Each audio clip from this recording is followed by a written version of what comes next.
हिंदी में यूपीएससी की तैयारी से संबंधित प्रोग्राम्स को देखने के लिए सब्सक्राइब करें स्टडी IQ-IAS हिंदी। आप सभी का पुनः स्वागत है स्टडी IQ-IAS के हिंदी यूट्यूब प्लेटफॉर्म पर। मेरा नाम है अभिषेक कुमार।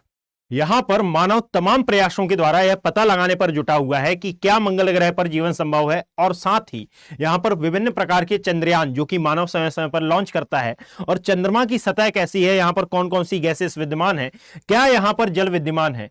अर्थात पृथ्वी के अलावा हमारे सौर मंडल में केवल पृथ्वी ही एक ऐसा ग्रह है जहां पर जीवन विद्यमान है, और पृथ्वी के अलावा और ऐसे कितने ग्रह हैं जहां पर यह जीवन पॉसिबल हो सकता है। मानव इस पर समय समय पर रिसर्च करता रहता है। याद रखिए, ऐसी एक रिसर्च सामने आई है। नासा के वैज्ञानिकों ने यह दावा किया है, विभिन्न प्रकार के खगोलविदों ने यह दावा किया है कि सर हो सकता है कि शुक्र ग्रह पर भी जीवन संभव हो। जानेंगे आज के इस वीडियो में कि एक्चुअल में ऐसा क्यों दावा किया जा रहा है और ऐसा क्या मिला है शुक्र ग्रह पर जिसके कारण यह दावा किया जा रहा है। मेरा नाम है अभिषेक कुमार। यदि मैं आपको समझाने का प्रयास करूं तो याद रखिएगा, जो शुक्र ग्रह है यह हमारे वायुमंडल का 6वां सबसे बड़ा ग्रह है, और साथ में यदि बात की जाए तो यह सूर्य के लगभग बहुत ही ज्यादा निकट है। यानी कि देखा जाए तो सबसे निकट आता है बुध, फिर आता है शुक्र, देन आती है हमारी पृथ्वी जो कि 3rd नंबर की है। और यहां पर शुक्र ग्रह की परिस्थितियां लगभग पृथ्वी के समान हैं, इसीलिए इसे पृथ्वी की बहन या फिर जुड़वा ग्रह के रूप में भी जाना जाता है, या फिर जुड़वा बहन भी इसको नाम दिया जाता है। यहां पर ध्यान रखने वाली बात यह कि पृथ्वी का वायुमंडल जीवन के लिए समस्त प्रकार की अनुकूल दशाओं को धारण किए हुए है, परंतु यदि आप शुक्र ग्रह के वायुमंडल का अध्ययन करेंगे तो आपको ज्ञात होगा कि इसमें लगभग 96% ऑफ कार्बन डाइऑक्साइड और केवल 3.5% ऑफ नाइट्रोजन है, जो कि जीवन के लिए काफी महत्वपूर्ण गैस मानी जाती है। यहां पर कार्बन मोनोऑक्साइड, सल्फर डाइऑक्साइड जैसी विषाक्त गैसों की भी प्रधानता है। बावजूद इसके ऐसा क्या है कि अभी वर्तमान में वैज्ञानिकों के द्वारा यह दावा किया गया है कि सर हो सकता है कि यहां पर जीवन पॉसिबल हो। एक्चुअल में यह दावा नहीं है, जीवन की संभावनाएं बताई गई हैं इस रिपोर्ट में। याद रखिएगा कि एक रिपोर्ट आती है। अब सबसे पहले तो आप वायुमंडल में हमारे इस शुक्र ग्रह को देखिए कि वायुमंडल में ये कुछ इस प्रकार का दिखाई देता है, और ये जो आसपास का ऑरा आपको देखने के लिए मिल रहा है, एक्चुअल में वायुमंडल नहीं, सौर मंडल में ये कुछ इस प्रकार का दिखाई देता है, और ये जो आसपास का ऑरा है ये कुछ ऐसा आपको हमारे सौर मंडल में देखने के लिए मिलेगा। सबसे महत्वपूर्ण बात यह आ जाती है कि यदि आप इस शुक्र ग्रह को देखेंगे तो यह शुक्र ग्रह अन्य ग्रहों की भांति पश्चिम से पूर्व की ओर सूर्य की परिक्रमा नहीं करता, अपितु यहां पर इसकी परिक्रमण की दिशा भी कुछ अलग आपको देखने के लिए मिलती है। दैट इज पूर्व से पश्चिम की ओर यह गति करता हुआ आपको देखने के लिए मिलेगा। अब जनरली यह बात कही जाती है कि भाई ये पृथ्वी और शुक्र ग्रह एक दूसरे की जुड़वा बहन या फिर एक दूसरे के बिल्कुल ट्विंस दिखाई देते हैं, परंतु यह बात पूर्ण नहीं है या फिर पूर्ण सत्य नहीं मानी जाती है। कारण क्या है कि यदि आप पृथ्वी पर रहते हैं, मैं ऐसा मानकर चल रहा हूं कि आप में से सभी स्टूडेंट पृथ्वी पर ही हैं इस समय, है ना। ये 24 आवर का एक दिन हमारे यहां होता है, और यदि कंपैरेटिवली हम बात करते हैं शुक्र ग्रह की तो यहां पर याद रखिएगा 243 डेज के बराबर यहां पर पृथ्वी का एक दिन माना जाता है, अर्थात लगभग 5832 घंटे के बराबर यहां पर एक दिन होगा। मतलब कि यह पृथ्वी के कंपैरेटिवली बहुत ज्यादा आपको देखने के लिए मिलेगा।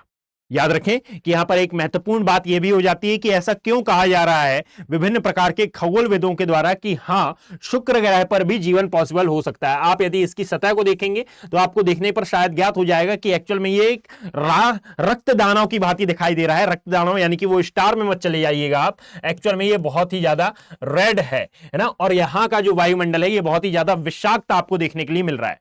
अब बात करते हैं उस न्यूज की जिसके द्वारा यह दावा किया जा रहा है कि सर शुक्र ग्रह पर भी जीवन पॉसिबल हो सकता है। तो आई थिंक आपने यह हेडलाइन पढ़ ली होगी, है ना। इस हेडलाइन पर जरा गौर करिएगा तो यहां पर 2 पदार्थ के मिलने के बारे में सूचित किया जा रहा है कि शुक्र ग्रह पर एक्चुअल में ये 2 पदार्थों की मौजूदगी बताई गई है। जरा ध्यान से देखें, नेचर एस्ट्रो में ये खबर आती है और इसमें दावा किया जाता है कि एक्चुअल में इस ग्रह पर फॉस्फीन और अमोनिया जैसी गैसों की प्रधानता या फिर जैसी गैसों की मौजूदगी पाई गई है, जिससे यहां पर जीवन की संभावना पर चर्चा और अधिक बढ़ गई है। यानी कि मानव तो समय समय पर ऐसी कई रिसर्चेस करता ही है, परंतु जब ऐसा कुछ प्रमाण हमें देखने के लिए मिलता है तो यह रिसर्चेस और ज्यादा सीरियस हो जाती हैं। यह बात और भी सीरियस हो जाती है कि क्या, जैसे कि यदि मैं साइंस से हटकर थोड़ा सा बात करूं तो आपने एक बात सुनी होगी कि अन्य ग्रहों पर रहने वाले जीवों को हम बेसिकली एलियन कॉल एक्सप्लोर करते हैं। तो क्या शुक्र ग्रह पर भी ऐसा कोई जीवन विद्यमान है? क्योंकि ये दो गैसों का मिलना, यहां पर दो गैसों का इस ग्रह पर मिलना एक प्रकार का संकेत है कि सर, हो सकता है कि पृथ्वी के जैसी अन्य जीवन की परिस्थितियां भी यहां पर आपको मौजूद दिखाई देती हैं। यदि बात की जाए इस फॉस्फीन और साथ में इस अमोनिया गैस की, तो बेसिकली ये वायुमंडल के लिए उतनी ज्यादा कारगर या फिर उतनी ज्यादा उपयोगी तो नहीं मानी जाती, परंतु यह बात बिल्कुल सत्य है कि यहां पर ये गैसें इंपॉर्टेंट हो जाती हैं। बात की जाए कि यदि ये फॉस्फीन गैस कैसे बनती है और साथ में यह अमोनिया गैस कैसे बनती है, तो हमेशा याद रखिएगा बच्चे कि एक फास्फोरस को तो हम जानते हैं, फास्फोरस की जब पानी और एसिड के साथ क्रिया कराई जाती है तो जो गैस बनती है एक्चुअल में ये फॉस्फीन बनती है। और दूसरी बात ये कही जाती है कि एक्चुअल में जब फास्फोरस को गर्म किया जाता है यानी कि जलाया जाता है तो जिस गैस का प्रादुर्भाव होता है वो होती है फॉस्फीन गैस। अमोनिया की बात करें तो आई थिंक मुझे बताने की आवश्यकता नहीं है कि यूपीएससी एस्पिरेंट और स्टेट पीसीएस एस्पिरेंट को कि इंडस्ट्री प्रोसेस जो होती है यानी कि इंडस्ट्री से निकलने वाली जो विषाक्त गैसें होती हैं इनमें अमोनिया का परसेंटेज अच्छा खासा होता है। और याद रखिएगा कि यहां पर जो नाइट्रोजन कन्वर्टिंग बैक्टीरियाज होते हैं उनके द्वारा भी इस अमोनिया का उत्पादन किया जाता है, यानी कि ये दोनों ही गैसें एक प्रकार से मानी जाएं तो ये प्राकृतिक गैसें तो हम इसको मान सकते हैं, परंतु याद रखें कि यहां पर ये दोनों ही गैसें किसी ना किसी प्रोसेस के थ्रू बनती हैं, मतलब कि ये पृथ्वी के वायुमंडल में विद्यमान गैसें हैं और इन गैसों का इस शुक्र ग्रह पर मिलना एक प्रकार का क्या है, प्रश्न चिन्ह है कि भाई ये कैसे हैं और कैसे मौजूद हैं और क्या इनके द्वारा आप पृथ्वी पर जीवन की शुक्र ग्रह पर जीवन की मौजूदगी जता सकते हैं या फिर इसका दावा किया जा सकता है क्या। अब यदि आप इस इमेज को ध्यान से देखें तो मैं सबसे पहले आपको यह बताता हूं कि भाई क्यों ऐसा कहा जा रहा है कि इन गैसों के बावजूद भी हम यह दावा नहीं कर सकते कि यहां पर ऑक्सीजन है, या फिर हम यह दावा नहीं कर सकते हैं कि शुक्र ग्रह पर जीवन संभव हो सकता है। हां, कुछ वैज्ञानिक इस रिसर्चेस के द्वारा पता नहीं कि आने वाले भविष्य में यह पॉसिबल करने या फिर यह पॉसिबल हो जाए, क्योंकि अभी इतनी ज्यादा रिसर्च नहीं हुई है। परंतु याद रखिएगा कि जो शुक्र ग्रह का वायुमंडल है यह पृथ्वी के वायुमंडल से बिल्कुल भी मेल नहीं खाता है।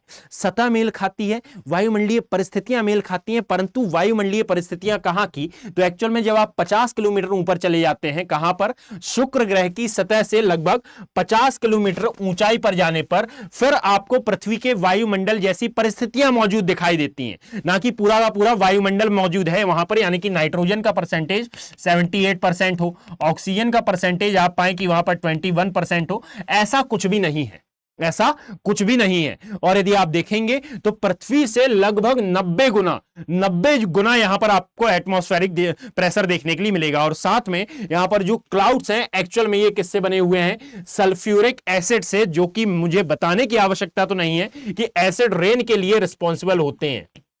क्लियर, ये कहीं ना कहीं इस रेन के लिए रिस्पॉन्सिबल भी माने जाते हैं। यानी कि अभी वर्तमान में यदि देखा जाए तो इन दो गैसों के आधार पर, इन दो गैसों की मौजूदगी के आधार पर यह कह पाना कि यहां पर जीवन की संभावना हो सकती है, यह थोड़ा सा ऑड हो जाएगा। याद रखिएगा कि ऐसा बिल्कुल पॉसिबल है कि आने वाले समय में नासा और इसरो के द्वारा जो 2 मिशन लॉन्च किए जाने हैं वर्ष 2029 और वर्ष 2031 में, याद रखें कि यह शुक्र ग्रह के लिए मिशन है। और यहां पर शुक्र ग्रह की सतह कैसी है, यहां पर जल की मौजूदगी है अथवा नहीं है, और यदि नहीं है तो क्या कालांतर में, भूतकाल में यहां पर जल की मौजूदगी थी, क्योंकि याद रखें 2020 में भी यह रिपोर्ट आई थी कि यहां पर फॉस्फीन गैस मौजूद है और उसके आधार पर रिसर्चेज जारी हैं। और उसी में एक रिसर्च यह है कि यहां पर अमोनिया का प्रेजेंट भी आपको देखने के लिए मिल रहा है इसमें।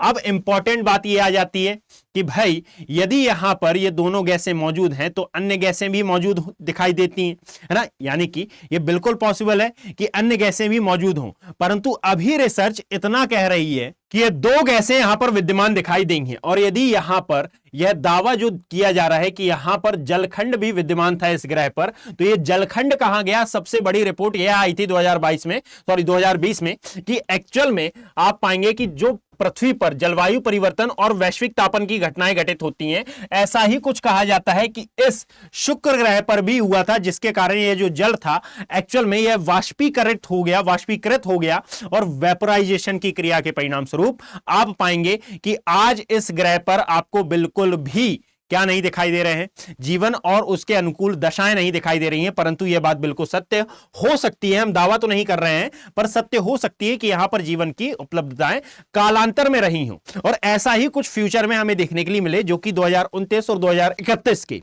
नासा और इसरो के मिशन के बाद स्पष्ट होगा। याद रखें, यह जो पूरा का पूरा टॉपिक है, यह आपके UPSC CSC point of view से, जो कि करंट अफेयर का प्रोग्राम, करंट अफेयर का सिलेबस रहता है, उसके अनुसार बहुत ज्यादा इंपॉर्टेंट हो जाता है। अब 2 मिनट आपके लिए एक बहुत ही इंपॉर्टेंट न्यूज कि यहां पर स्टडी IQ IAS आपके लिए जो प्रतिज्ञा बैचेस लेकर आया था, उनकी अंतिम डेट आ चुकी है। अर्थात यहां पर हमारे सुपर सीनियर फैकल्टी आपके साथ क्लासेस प्रारंभ करने जा रहे हैं 27 जुलाई, जो कि आज ही है। और यदि यहां पर आप जुड़ना चाहते हैं तो यह आपके लिए अंतिम मौका हो सकता है। याद रखें कि यदि आप अमृत उपाध्याय सर से 1-to-1 इंटरेक्शन के द्वारा अपनी तैयारी को बहुत ही आसान बनाना चाहते हैं और उनसे पॉलिटी क्लास अटेंड करना चाहते हैं, तो यह आपके लिए अंतिम मौका है। आप AKB लाइव कोड का यूज करें और 27,999 रुपए में आप इन बैचेस का पार्ट बने। याद रखें कि ये टेक्निकली आपके लिए फ्री है, अर्थात यदि आप प्री क्वालिफाई करते हैं तो आपका 1 साल का टाइम पीरियड भी बढ़ा दिया जाएगा और साथ में आपकी फीस भी रिफंड कर दी जाएगी, जिसमें आपको एक program free of cost provide कराया जाएगा स्टडी IQ IAS हिंदी की साइट से। आप लेट ना हो, आप जल्दी यहां पर जाके एनरोल करें और साथ में पार्ट बने स्टडी IQ के P2I बैचेस के, प्रतिज्ञा बैचेस का। याद रखें, यह आपके लिए फ्री है, यह आपकी लाइफ का बहुत ही महत्वपूर्ण फैसला हो सकता है। मिलते हैं किसी ऐसे ही वीडियो के साथ। यदि आपको वीडियो पसंद आया हो तो इसे लाइक करें, ज्यादा से ज्यादा शेयर करें और अपना पॉजिटिव रिस्पांस देना ना भूलें। धन्यवाद। हिंदी में यूपीएससी की तैयारी से संबंधित प्रोग्राम्स को देखने के लिए सब्सक्राइब करें स्टडी IQ IAS हिंदी।